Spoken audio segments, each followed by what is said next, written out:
Safe search is a policy targeted to Google search queries, and when you have safe search on there, it helps to limit the amount of returns that are not appropriate, especially for K through 12 and younger students. It's set by default on a lot of the K through 12 or minors, but you also might want to turn safe search on for others so that inappropriate results don't come into their results from the searches that they have.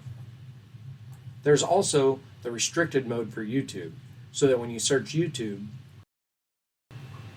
safe browsing is a separate policy that allows for the safety when using websites, because it'll check pages for the safety of them, make sure there's not malware or other infections that could impact your devices. So it is a way to use URLs of known sites that are bad and to scan the pages to make sure that you have a safe environment when using the internet.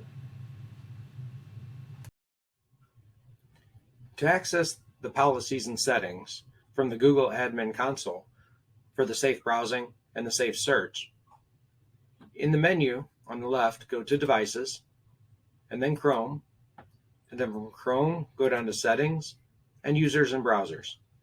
From there, it's going to open up the organizational units that you have available within your organization. This one only has one, a parent organization. There's no child OUs available. So this policy will enact across the entire organization. If you have child OUs, when you set these policies and you enact it on the child, it'll only act on that OU and override the global. But again, in our case, it's just one. So we're going to use the parent and minimize that. And at this point, we're going to scroll all the way down, as there's a lot of items that we can manage inside this section. So as we keep scrolling and scrolling, we're going to get to the content section. And inside content, we see where safe search and restricted mode are available. So right now it's set to do not enforce safe search for Google search queries. As we might be using this for students and children or minors, we have to always use safe search for Google search queries. And restricted mode for YouTube, it says do not enforce. So what we're going to do is enforce at least a moderate restricted mode to make sure that we get some search results. Now, this is safe search. To also enable the safe browsing, we need to keep scrolling down to the next section for the safe browsing elements.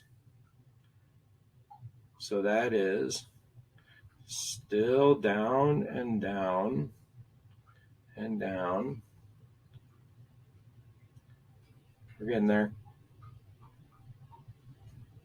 Safe browsing.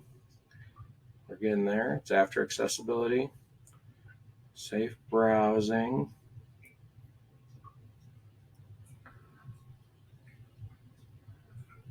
Oh, there we are. Chrome safe browsing. So with the safe browsing, which makes our websites safe, we are going to choose always enable safe browsing. Now we can also choose to help improve safe browsing, but in this one, I'm going to let the user decide, just because that will send the reporting back to Google, and I don't want to force that on there. Inside safe browsing, we can also whitelist domains.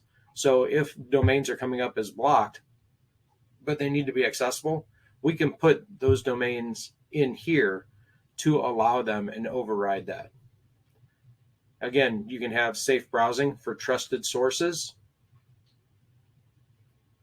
and safe browsing warnings.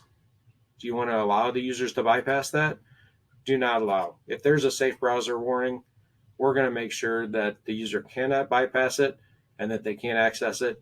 And if it's needed, verified, we can allow that domain after the fact, because we want to be safe, especially for K through 12 and students and minors.